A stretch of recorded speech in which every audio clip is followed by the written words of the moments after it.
ஓம் சைராம். என் அன்பு குழந்தையே, நீ கலங்காதே. உன்னை நான் நிச்சயமாக காப்பாற்றுவேன். எல்லாம் நான் பார்த்து கொள்வேன். எல்லா சுமைகளையும் என்னிடம் தந்துவிடு. தைரியமாக போய்கொண்டே இரு. வருத்தத்தை விட்டு பொறுமையாக உனக்கான இலக்கை நோக்கி போய்கொண்டே இரு. உனக்கு துணையாக நான் என்றும் எங்கும் இருப்பேன். நீ நடக்கும் பாதையில் முட்கள் இருந்தால் நானே முன் சென்று முன்பாகவே களைந்து விடுவேன். எதையும் பொருட்படுத்தாமல் உன் இலக்கை மட்டும் குறிக்கோளாக வைத்துக்கொள். நீ போகும் பாதையில் மிக மோசமான மிருகங்கள் வரலாம், மனிதர்கள் வரலாம். எதை கண்டு மஞ்சாதே. இந்த உலகில் சிலர் எப்பொழுதும் மற்றவர்களை காயப்படுத்துவதையே வேலையாக கொண்டிருப்பார்கள். அதைத்தான் அவர்கள் உனக்கும் இழைக்கிறார்கள். அச்சொற்களுக்காக வருந்தாதே. மனதைரியத்தோடு நீ உன் கடமையை செய். உன்னுடைய ஆற்றலை தேவையற்ற இவர்களிடம் வீணாக்காதே. இதுவரை உன் மனதில் இருந்த வலி, துக்கம், தோல்விகளால் மனம் வெறுத்து போய் பரிதவித்தது எல்லாம் முடிவரும். உன் உழைப்புக்கு ஏற்ற பலன் கிடைக்கும். நிம்மதியும் சந்தோஷமும் அழகாய் பூத்து குலுங்கும் வண்ண மலர்களைப் போல் இனி உன் வாழ்க்கையில் வசந்தமே. உன்னை ஏளனமாக பார்த்து நகைத்தவர்கள் முன்னால் கொடியாய் நீ உயர்ந்து நிற்பாய். அந்த காலம் வெகு தூரத்தில் இல்லை. இந்த உலகத்தில் எது மாறினாலும் நகன்றாலும் நான் உன்னை விட்டு விலகவே மாட்டேன். நீ நிச்சயம் தடைகளை தகர்த்து எரிந்து வெற்றியடைவாய். நான் அடைய வைப்பேன். உன் பிரச்சனைக்காக வீட்டாரை சிதைப்பது எந்த விதத்திலும் நியாயமில்லை. எனவே வீட்டில் நீ அன்பை தவிர, சிரிப்பதை தவிர வேறு எதையும் காட்டாதே. இழப்பிலிருந்து படிப்பை கற்றுக்கொள். உன் அஜாக்கிரதை, வெகுளித்தனம் உன்னை பிறர் ஏமாற்ற வழி செய்திருக்கிறது. இனி அப்படி நடக்காது. எழுந்து கால் ஊன்றி நில். உன்னால் முடியும். நிச்சயமாக அந்த சறுக்கலிலிருந்து மீண்டு சாதிக்கப் போகிறாய். உன்னை இழந்தவர்களும், கைவிட்டவர்களும், கடன் கொடுத்து சுரண்டியவர்களும், கதவை சாத்தி கொண்டு போனவர்களும் உன்னை பார்த்து பிரமிக்கப் போகிறார்கள். வாழ்க்கையில் நிகழும் இன்பமோ துன்பமோ எல்லாம் எப்படி எடுத்துக்கொள்கின்றோம் என்பதை பொறுத்து தான் வாழ்க்கையில் நினைவுகள் அமையும். துன்பம் என்று சொல்லிக்கொண்டே இருந்தால் விலகிவிடுமா என்றால் இல்லை.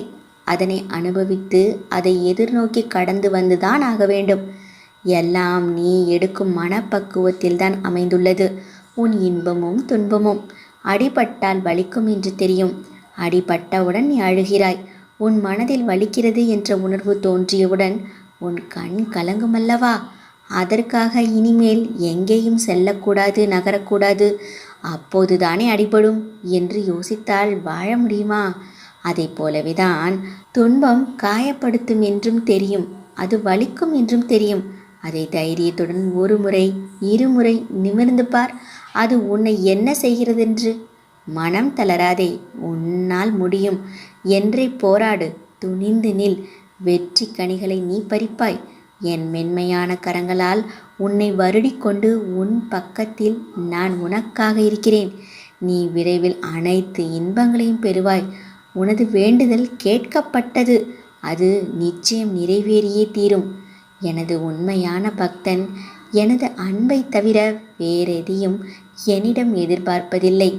எனது விருப்பமே அவனது விருப்பமாக இருக்கும். அவனது வாழ்க்கையில் நடக்கின்ற எல்லா நிகழ்வுகளும் எனது விருப்பப்படியே நடக்கிறது என திடமாக நம்புவான்.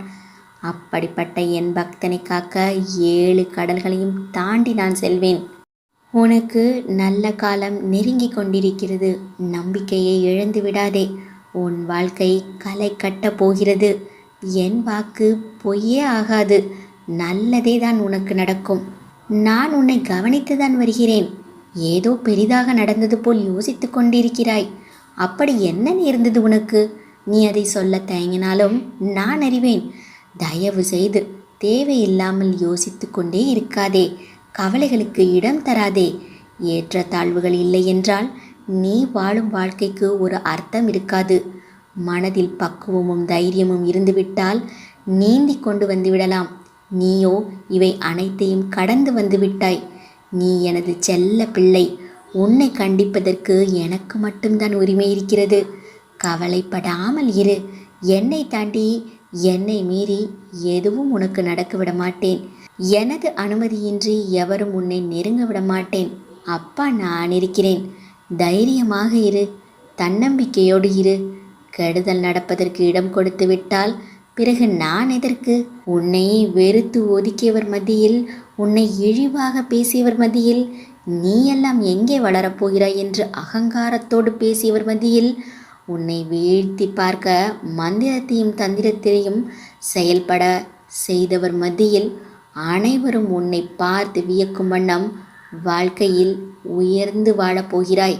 அது தெரியாமல் கவலைப்பட்டு கொண்டிருக்கிறாயே. நம்பிக்கையோடு இரு, நான் இருக்கிறேன் நிழலாக. என் அப்பா எனக்கு எல்லாம் தருவார், என் தந்தை என்னை பார்த்து கொள்வார் என்று மனதில் நினைத்து உருகி நிற்கும் உன்னை பார்க்கும்போது என் மனம் கலங்குகிறது. உன்னை புரிந்து கொள்ளாதவர் மத்தியில் அவர்களுக்காக உன்னை கரைத்து கொண்டு வாழ்க்கையை நடத்துகிற உன்னை நினைத்து நான் பெருமிதப்படுகிறேன். நாள்தோறும் சிக்கல்கள், குடும்பத்தில் பிரச்சனை, நிராகரிப்பு, வேலை பளு, மன உளைச்சல் என நீ படும் அவஸ்தைகளை பார்க்காத இவர்கள் உன் மீது பொறாமைப்படுகிறார்களே. எப்போதும் உன் விருப்பம் போல் நீ செய் அப்பா என சொல்லி என் மீது உன் பாரத்தை போடுவதை பார்த்து நான் மெழுகை விட மேலாக உருகி கொண்டிருக்கிறேன். என் கண்களிலிருந்து ஆராய் பெருகும் சூடான நீரினால் உன் கர்ம வினைகளை கழுவி கொண்டிருக்கிறேன். நீ அவர்களை பற்றி கவலைப்படாதே. உன்னிடம் கை நீட்டி வாங்கும் அளவிற்கு உன்னை வைத்திருப்பேனே தவிர நீ சென்று அவர்கள் வீட்டு வாசலில் நிற்குமாறு வைத்திருக்க மாட்டேன். உன்னை தேடி அவர்களை நான் வரவழைக்கிறேன். இன்று நீ கஷ்டப்படுவது நாளை உன்னுடைய நல்லதுக்காக மட்டுமே. நான் உனக்காக தயார் செய்து கொண்டிருக்கிறேன். பயப்படாமல் வாழ்க்கை கடந்து செல். எது வந்தாலும் எதிர்த்து நின்று போராடு. அனைத்தும் நன்மைக்கே என்பதை தீர்க்கமாக நம்பு. இது உன் அப்பாவின் வாக்கு. உனக்கான நான் குறித்த நல்ல காலம் வந்துவிட்டது. உன்னை தேடி வந்து உன் கையில் விழப்போகிறது. உன் கவலைகளை போக்க நான் நேரடியாக விரைந்து வரப்போகிறேன். அதனால் ஆவலுடன் காத்து கொண்டிரு. இனி நீ நினைக்கும் அனைத்தும் இனி ஒவ்வொன்றாக நடக்கத் தொடங்கும். உன் வாழ்க்கையில் நீ பட்ட துன்பங்கள் அனைத்து முடிந்து விட்டது. இனி நீ உன் வாழ்க்கையில் எடுத்து வைக்கும் ஒவ்வொரு அடிக்கும் அதில் அர்த்தம் உண்டு, வெற்றியும் உண்டு. நீ மனதளவில் பயப்படாமல் இருந்தால்தான் தைரியமாக செயல்பட முடியும். நீ நம்பிக்கையோடு உன் கடமையை செய். நல்ல வசந்த காலம் உனக்காக காத்திருக்கிறது. நீ விரும்பிய அனைத்து வளங்களும் உன்னை வந்து சேரப்போகிறது. நீ எதிர்பார்க்கும் நிம்மதியான சந்தோஷமான வாழ்க்கை உன்னை வந்து சேரும்.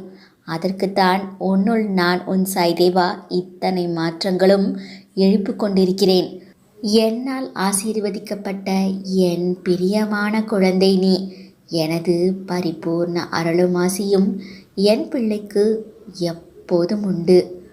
ஓம் சாய்ராம்.